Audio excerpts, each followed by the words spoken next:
Nosotros no es que no entendemos el juego de la política, como dicen algunos, es que no lo queremos jugar, muchachos, no lo queremos jugar. Ese es el juego que nos llevó hasta acá.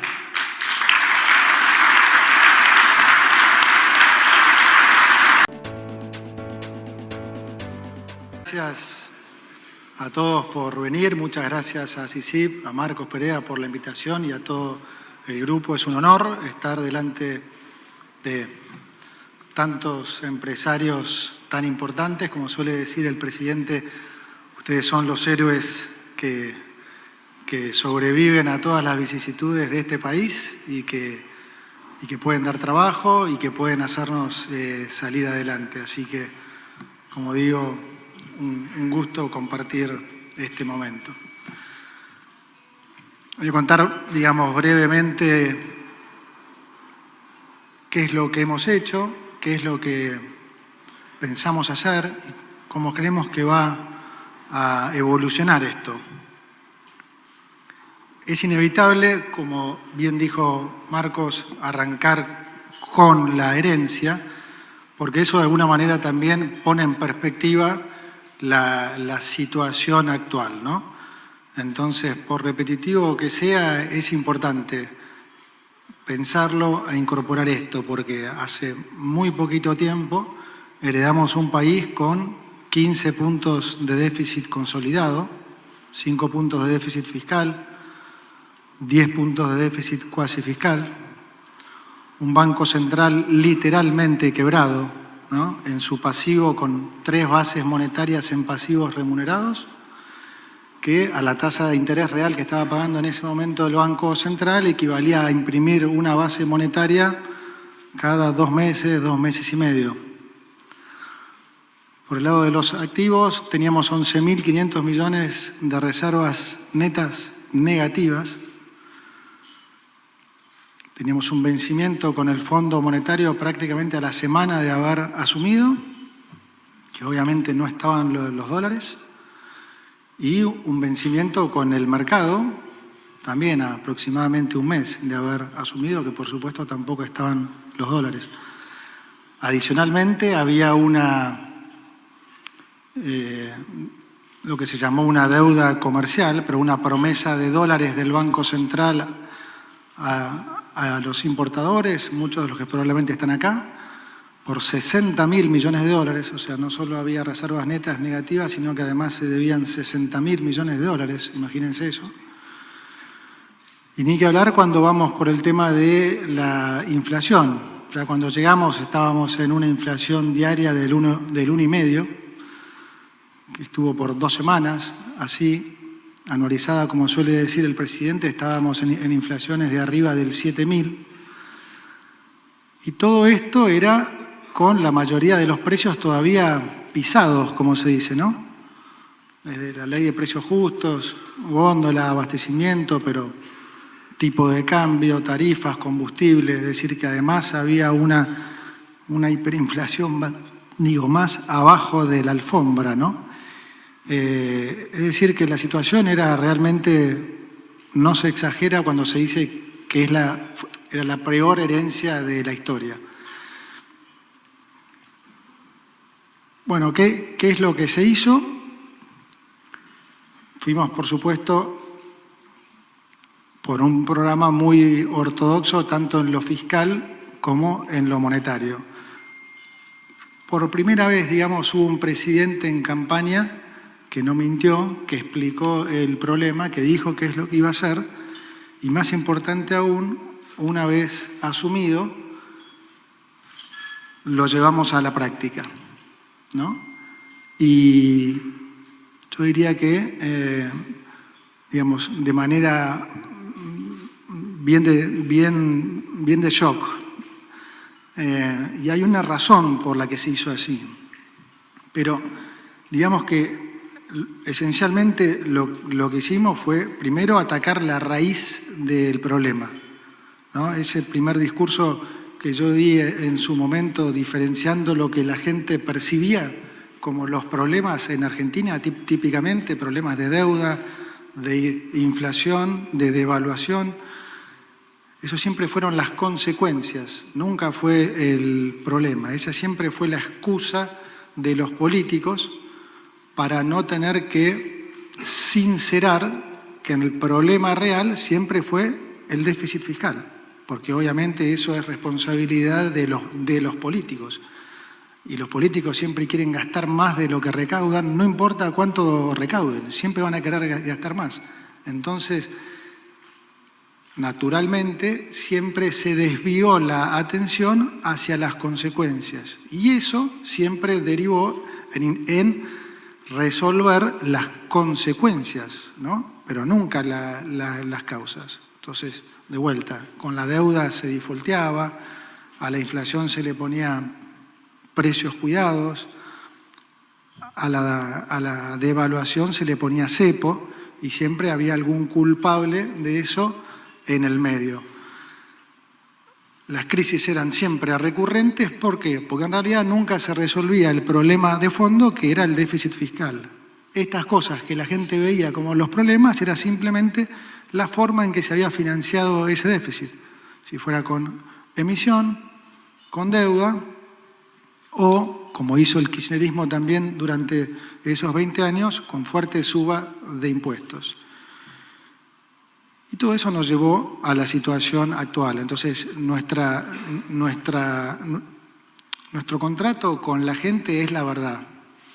Esa es la realidad. Y, como digo, el presidente lo planteó desde el día 1 y ese fue su mandato, ¿sí? A mí me dijo esencialmente eso. Lleguemos lo antes posible a déficit cero, bajemos la inflación y cuidemos a los más vulnerables. Y eso es lo que estamos poniendo en práctica. Y lo digo también porque hay que ponerlo en perspectiva hoy a 3 meses. Porque si bien hoy no estamos bien, puesto en perspectiva con respecto a lo que hemos heredado, la verdad que podemos estar más que satisfechos con los resultados obtenidos. De hecho, seguramente la mayoría de ustedes tienen asesores económicos, todos ellos son muy buenos, pero seguramente prácticamente ninguno de esos asesores les habrá dicho allá por diciembre que a 3 meses el gobierno de Javier Milei iba a estar en equilibrio fiscal, con inflación a la baja, habiendo resuelto gran parte de ese problema comercial, habiendo recomprado algo más de 10.000 millones de dólares el Banco Central, y digamos, todo esto en este contexto que como digo, político, que para nosotros además es naturalmente mucho más complejo. Ahora, ¿qué es importante para mí transmitirles? Que no estamos aquí, digamos, no se llegó a este punto de casualidad. No hemos tenido suerte. Estamos aquí porque se hicieron los deberes, porque se hizo lo que había que hacer. Digamos, muchos de vuelta se sorprenden, ¿no? Llegamos con un dólar de 1.100 y después de todo lo que hicimos, el dólar sigue en 1.100, otra cosa que seguramente nadie les habrá dicho. Todos en general pronosticaban el dólar de 2.000, 4.000, algunos decían 8.000. Ahora bien, es clave que se entienda esto, porque es clave para que ustedes también entiendan que si hay una sorpresa, no es que las cosas hayan salido mejor, sino que se haya hecho lo que hay que hacer, que es naturalmente lo que no se hace en Argentina. Pero si uno hace los deberes, naturalmente las cosas salen bien. Como cuando éramos chicos y estudiábamos en el colegio o en la universidad. Y si estudiabas, seguramente te iba a ir bien. La diferencia en Argentina es que casi nunca la política se dignó a resolver los problemas. Entonces, el concepto que quiero que incorporen acá es que nosotros no nos vamos a desviar de este curso. Entonces, la estabilidad vino para quedarse. Este es un punto clave, ¿no? Porque hay muchos que todavía, dado lo que está pasando y la posición que han tomado en sus respectivas empresas, algunos hasta como que se quedan esperando o especulando, bueno, ¿cuándo vendrá el cimbronazo? ¿Cuándo pegará el nuevo salto, el dólar y demás? No debiera pasar, muchachos, no debiera pasar, porque hemos hecho un trabajo que lleva a lo que está pasando, ¿sí? La base monetaria se redujo 38%. La base amplia se redujo 30%. Eso lo buscamos. No se dio de casualidad. Es más, la recomendación de la mayoría de los académicos, y es un poco lo que dice la mayoría de los libros de texto, es en un programa de estabilización, tener tasa real positiva. Nosotros fuimos por una tasa real negativa fuerte. Y algunos decían, una tasa real negativa fuerte, ¿cómo van a hacer eso? Bueno, imagínense si hubiéramos tenido una tasa real positiva, ¿no? 25% de inflación en diciembre, digamos una tasa del 30%, con 3 bases monetarias en pasivos remunerados, hubiéramos tenido que imprimir una base adicional en diciembre, que obviamente no hubiera sido demandada, por lo tanto hubiera habido que esterilizarla. 4 bases. Tasa de enero con inflación del 20, 25, otra base más. ¿Ustedes creen que eso hubiera llevado a buen puerto? Ahí se ríe porque naturalmente hubiera sido un desastre, ¿no? Entonces, este escenario que se buscó, se estudió y la verdad está saliendo como estábamos planeando. Lo mismo pasó con la deuda comercial. Se diseñó este bono que fue el BOPREAL, que la realidad es que si no lo hubiéramos diseñado ya estaría, el país hubiera entrado en una hiper inmediatamente, porque imagínense ustedes importadores sin tener acceso a ningún dólar. O sea, ¿cuál era el precio de reposición de sus productos? ¿Quién sabía? Si la cadena de suministro de los proveedores a los importadores estaba quebrada. ¿A qué precio iban a reponer sus dólares? Nadie sabía. Entonces, este instrumento financiero que diseñamos va a ayudar, como dijimos, en los tres aspectos. A solucionar el problema comercial, a servir de amortiguador para cualquier suba del dólar y a poder absorber pesos. Al punto que nos sirvió para que los 10.000 millones de dólares que compró el Banco Central, ¿sí?, hayan sido prácticamente totalmente neutralizados por esta venta de BOPREAL.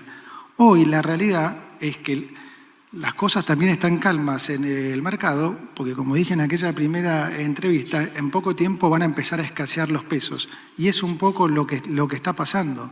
Piensen ustedes que cuando Macri salió del cepo, allá por diciembre del 2015, la base monetaria eran casi 10 puntos de producto, 9,7. Y la base amplia en ese momento era más o menos 17 puntos de producto. Hoy la base amplia son 10 puntos. O sea, hoy la base amplia es lo que era la base monetaria en diciembre del 2015. ¿Sí? Bueno, ese, digamos, es el primer, digamos, mensaje que me gustaría pasarles para inyectarles de alguna manera el optimismo de que la estabilidad que estamos viendo ahora, la convergencia en la inflación, va a continuar. Y aprovecho para pasar un segundo mensaje, que es, va a continuar porque nosotros vamos a seguir ese mismo rumbo. ¿Sí? Tenemos hoy la suerte de tener un presidente que no solo de vuelta no mintió en campaña, sino que tiene una convicción pocas veces vista. Algunos en su momento lo llamaban locura del presidente. Bueno, digamos, bienvenida sea, porque yo lo llamo convicción. Y créanme que ahora lo conozco y es convicción. Y esa es la mayor certeza que podemos darle a ustedes. Ahora está de moda cuestionar la gobernabilidad, ¿no? Cuando no pueden cuestionar un poco lo que está pasando en la economía, hay que buscar alguna otra cosa, entonces se puso de moda cuestionar la gobernabilidad. Y miren, el otro día salió el tema en gabinete, el martes, y Patricia Bullrich tomó la palabra y hizo un comentario de lo que ella piensa que es la nueva definición de gobernabilidad. Estuvo excelente, excelente, al punto que todos dijimos, tenés un puntazo. Y el presidente le dijo, escribilo, Patricia, y pasánoslo al chat. Se los voy a leer un poco porque, para no... Puso algo que, cortito, pero se los leo. Si veo. Dice, la gobernabilidad siempre fue un concepto atado a la capacidad del sistema político de tejer acuerdos. Tal cual. Los resultados hacia la sociedad de esos acuerdos no eran tenidos en cuenta. Solo valía el hecho en sí y no el fondo. Así, durante años, las variables económicas y las acciones de los políticos tomaban este concepto de gobernabilidad autonomizado de los resultados sociales y económicos. El gran cambio cultural que se ha producido es que hoy los actores repiten los actos conocidos. Hacen huelgas, piquetes, no votan leyes, pensando que eso va a desestabilizar al gobierno. Esto es tal cual. O sea, todos habrán visto el video del empresario comiendo pochoclos diciendo, y los rajamos en marzo o en abril, ¿no? Y la verdad, tenía buena información, ¿no? Porque él obviamente sabía que iban a hacer estas cosas, sabía que iban a hacer huelgas, piquetes, que no nos iban a votar la ley, que nos iban a tirar abajo el DNU. Ahora, ¿en qué repercutió eso? Nada, hoy ya estamos en marzo. ¿Alguien cree que el presidente está a 10 días de irse o a 30 días de irse? No, por el contrario, su popularidad subió. Su popularidad subió, hoy tiene 2 puntos más de popularidad que cuando asumió. Está en 58%. Hoy si hubiera elección ganaría cómodamente en primera vuelta. El 70% de la gente cree que este gobierno va a bajar la inflación y ya de un 20% en diciembre a casi un 50% hoy ve un futuro cercano mejor. La gente es hoy la nueva gobernabilidad. La gente es la nueva gobernabilidad. La gente votó un cambio y va a apoyar ese cambio. Y lo está apoyando. Esa es otra cosa que perturba a la oposición. No pueden creer que en el medio de un ajuste la sociedad apoya cada vez más. E incluso los mercados desestiman cada vez más el concepto viejo de gobernabilidad. Hace 2 o 3 meses les preocupaba. Fíjense hoy que no nos votaron la ley. Nos quieren voltear el DNU, nos amenazan con no sacar petróleo y demás, los bonos en el all-time high, las acciones en precio récord. O sea, el mercado mismo está entendiendo también este mensaje que yo quiero pasarles, que es lo mejor que se puede hacer para llevarles tranquilidad, que es que no nos vamos a desviar del camino. Nosotros no es que no entendemos el juego de la política, como dicen algunos, es que no lo queremos jugar, muchachos, no lo queremos jugar. Ese es el juego que nos llevó hasta acá.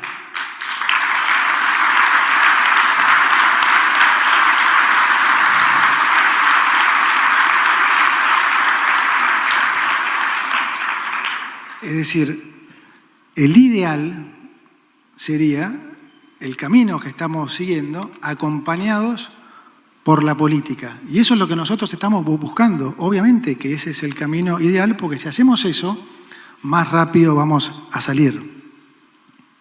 Ahora, si la política no acompañara, nuestra reacción no va a ser buscar gobernabilidad desviándonos del camino, de manera de aumentar el gasto y volver a tener que financiar esto con deuda, con emisión y seguir con ese cuento. Si la política no nos acompaña, nosotros vamos a seguir con el mismo rumbo.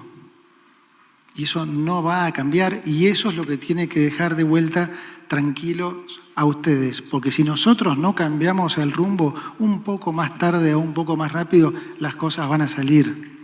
Las cosas van a salir. Entonces, eso es lo que nosotros tenemos hoy como visión de gobierno, ¿se entiende? O sea, nosotros pensamos primero en estabilizar.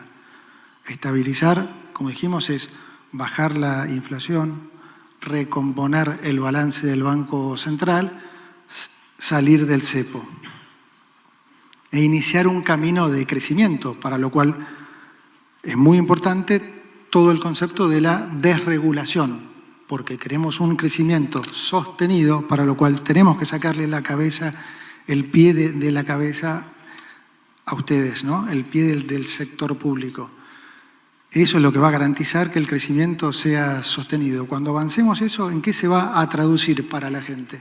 En mayor empleo, en mejores salarios, en crecimiento económico. ¿El crecimiento económico en qué se traduce? En superávit fiscal. Y logrado el superávit fiscal, ¿qué viene? La baja de impuestos. Y eso no estamos tan lejos. No estamos tan lejos, no piensen que estamos a 4 años de eso. Eso bien podría estar pasando el año que viene. Y parte de que pase rápido, parte de que esto pueda empezar a pasar desde el año que viene, está también en ustedes. Y en nosotros el poder convencerlos de, ¿se entiende? Porque hay una reacción natural que está en el ADN del argentino y del empresario, que es 70 años de que se hagan las cosas mal, 100, digamos, 20 de que se hagan horribles, genera una retracción en todos, en la gente, en el empresariado, bueno, el famoso ¿y qué si en 4 años vuelven? Entonces, esa es la reacción natural. A mí me gustaría, ya que hablamos de héroes, que sean más héroes que nunca, porque de este lado les digo lo que les dije antes, ustedes pueden quedarse tranquilos que desde el lado del gobierno hoy hay una oportunidad, y no va a pasar muchas veces, hay una oportunidad, no se va a dar muchas veces que venga un grupo de gente honesta, con vocación de servicio público y que está dispuesta a hacer lo que hay que hacer, que tiene un costo no menor.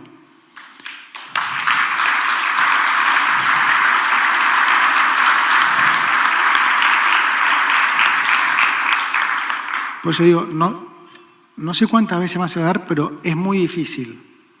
Entonces, aprovechémoslo en el sentido de el voto es importante, fue obviamente clave. Ahora, no necesariamente alcanza con el voto. Si no acompañamos después también con nuestras acciones, ¿sí? Esto es lo que yo llamo la batalla, lo que todos llamamos en nuestro gobierno la batalla cultural. Y la batalla cultural es clave, y no es una crítica hacia todos nosotros, es una observación lógica de nuestra realidad, de lo que nos pasó los últimos 100 años. Entonces, es lógico eso, pero es como que nosotros también todos tenemos que hacer un clic y entender que lo podemos sacar adelante mucho mejor y más rápido si todos, además, entendemos que somos parte de ese cambio. No nos quedemos sentados cruzados de brazos esperando que el gobierno resuelva todo. Todos queremos bajar impuestos. Para bajar impuestos el país tiene que crecer. Argentina no puede arrancar bajando impuestos, porque si arrancamos bajando impuestos tenemos déficit y lo tenemos que financiar y entramos en la misma bola de siempre. Entonces, este trabajo es realmente de todos. De lo único que pueden estar seguros, como digo, es que de este lado se va a cumplir ahora, lo que no es un tema menor, porque nunca pasó. Entonces pónganse optimistas, lárguense, porque si ustedes se largan, todo sale mucho más rápido. Nuestra única intención es realmente la gente, el país, es volver a las bases que le enseñaron nuestros abuelos a nuestros padres a nosotros, que es el camino de la austeridad, de la honestidad y del trabajo. Muchas gracias.